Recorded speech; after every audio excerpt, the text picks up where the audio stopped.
మరి ఇక్కడ గుంటూరులో MP candidate almost middle drop అని చెప్పి ఇందాక ఏదో ఛానల్లో చూసా. సో అలాగా క్యాండిడేట్ చెప్పాం భయపడుతున్నారు. ఎందుకంటే క్యాండిడేట్ మన దాంట్లోనేనా వచ్చింది. మేమే చెప్పాం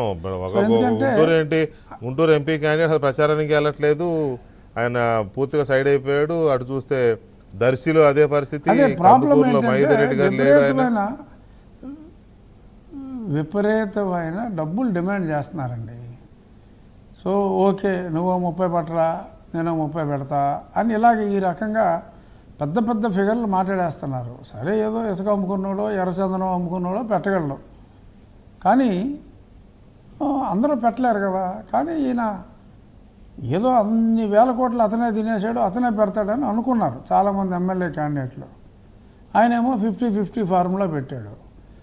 ఆ 50-50లో మరి పెద్ద ఫిగర్ చెప్పి ఇతను వీళ్ళు ఇచ్చిన 50తోనే సరిపెట్టేయాలని చూస్తున్నాడో ఏంటో తెలీదు. కానీ డిమాండ్లు మరీ ఎక్కువైపోయినాయి అని చెప్పి చాలామంది మిడిల్ డ్రాప్ అవుతున్నారు. మిడిల్ డ్రాప్ అని చెప్తున్నారు. మరి సరే వద్దులే నేనే ఇస్తానని ఆయన అంటాడా, మరి లేక మరి ఎవరన్నా ఈ దొంగ సర్వేలు అందుకని వదిలి ఆ దొంగ సర్వేలని చూపెట్టి సాకుగా మరి వాళ్ళ దగ్గర ఎక్కువ డబ్బులు లాగాలని చెప్పి ప్రయత్నం చేస్తాడా ఆయన అనేది కొంచెం సస్పెన్స్ ఉన్నమాట వాస్తవం.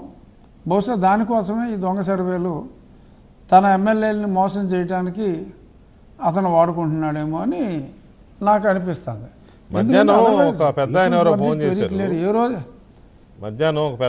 ఫోన్ చేశారు.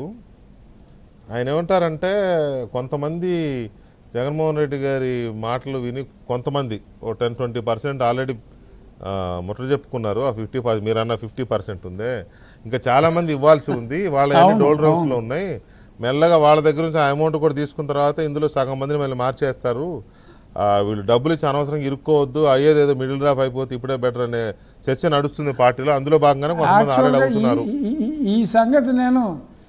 ఈ సంగతి నేను వైఎస్ఆర్ కాంగ్రెస్ పార్టీకి రిజైన్ చేయకముందే, అరే సాటి మిత్రులారా ఓడిపోతున్నాడు, మీరు ఊరికనే ఆ మాటలు దొంగ మాటలు ఏమి డబ్బులు కట్టకండి పాపరైపోతారని చెప్పి నేను ముందే చెప్పడం జరిగింది.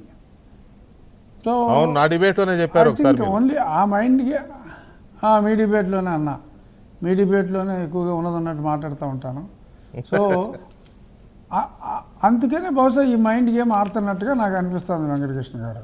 మేబీ బహుశా అదే రీజన్ అనేది. Otherwise there is no other reason. అతను నెగ్గే అవకాశం ఏమాత్రం లేదు. ఏ రోజైతే చంద్రబాబు నాయుడు గారు, పవన్ కళ్యాణ్